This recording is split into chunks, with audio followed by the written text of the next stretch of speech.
ആദ്യം അവരോട് പറയുന്നതിന് മുന്നേ എനിക്കൊരു കാര്യം ചോദിക്കാനുണ്ട്. Good evening all. ഈ പ്രീ റിലീസ് ഇവന്റ് നമ്മൾ ഒരുപാട് ഓഡിയോ ലോഞ്ചും അങ്ങനത്തെ കാര്യങ്ങളൊക്കെ കണ്ടിട്ടുണ്ട്. വളരെ സിമ്പിളായിട്ട് ഒരു പ്രീ റിലീസ് ഇവന്റ് എന്ന് പറയുന്നത് അതും കുറച്ച് എല്ലാവർക്കും പുതുമയേറിയിട്ടൊരു കാര്യമാണ്. അതുപോലെ ഒരു സർവൈവൽ ത്രില്ലർ അത് കേൾക്കുമ്പോഴും ഭയങ്കര ക്യൂരിയോസിറ്റിയാണ്. ഒരു ഡിഫറെൻറ്റ് ടെറൈനിൽ ഷൂട്ട് ചെയ്ത ഒരു ചിത്രം അതും ഭയങ്കര ക്യൂരിയസ് ആണ്.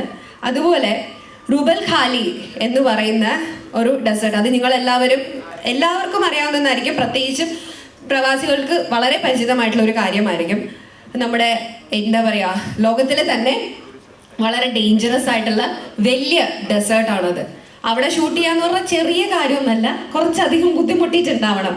ഇതിൻ്റെ ഒക്കെ ഉത്തരം ഇന്ന് ഇവിടെ നിന്ന് പോകുന്നതിന് മുന്നേ ഞങ്ങൾക്ക് എല്ലാവർക്കും വേണം.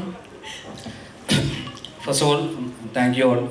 നമ്മുടെ ഈ ഒരു പ്രീ റിലീസ് ഇവൻറ്റ് രാസ്ത എന്നുള്ള എൻ്റെ പുതിയ സിനിമയുടെ ഇങ്ങനെ ഒരു ഇവൻറ്റിലേക്ക് വന്ന് എല്ലാവർക്കും എൻ്റെ ഹൃദയം നിറഞ്ഞ സ്വാഗതം പറയാം. അതോടൊപ്പം തന്നെ നന്ദി അറിയിക്കുന്നു. ഈ പ്രീ റിലീസ് ഇവൻ്റ് എന്ന് പറഞ്ഞ ഒരു രീതിയിൽ ഇങ്ങനൊരു ചടങ്ങ് വെക്കാനുള്ള കാരണം, ഓൾറെഡി നമ്മുടെ സിനിമ രാസ്ത മുഴുവനായിട്ടും ഒമാനിൽ ഷൂട്ട് ചെയ്തൊരു സിനിമയാണ്.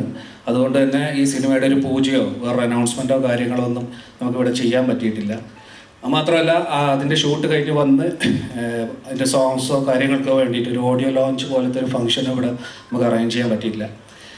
കൃത്യമായി പറഞ്ഞ ഒരു പ്രസ് മീറ്റ് പോലെ, എന്നാൽ അതൊരു കുറച്ചൊരു ഫംഗ്ഷനായിട്ട് ചെയ്യണം എന്നുള്ളൊരു ആഗ്രഹത്തിലാണ് ഇങ്ങനൊരു സംഭവം വന്നത്. നമ്മുടെ സിനിമയെ പരിചയപ്പെടുത്തുക, രാസ്ത എന്നുള്ള സിനിമ നമ്മൾ ചെയ്ത പുതിയതായിട്ടുള്ള രാസ്ത എന്നുള്ള സിനിമ എല്ലാവർക്കും പരിചയപ്പെടുത്തുക എന്നുള്ള ഒരു രീതിയിലാണ് പ്രീ റിലീസ് ഇവന്റ് എന്ന് പറഞ്ഞിട്ട് ഇങ്ങനെ ഒരു ചടങ്ങ് ഇവിടെ ഉണ്ടായിരുന്നത്.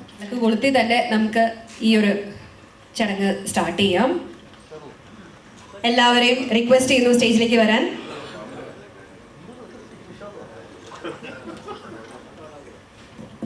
അതൊരു ഐശ്വര്യമായിട്ട് വിളക്ക് കൊളുത്തിയിട്ട് നമുക്കൊന്ന് സംസാരിക്കാം. ഇഷാദ എന്ന് വരുമോ? നമ്മുടെ സിനിമയിലുള്ള അൻവർക്കൊന്ന് വരാം പ്ലീസ്. അഭിലാഷ് പ്ലീസ്. വിഷ്ണു ഒന്ന് സ്റ്റേജിലേക്ക് വരാമോ? നമ്മുടെ ലിയ ചേട്ടാ, ശിവട്ടാ ഒന്ന് വരൂ പ്ലീസ്.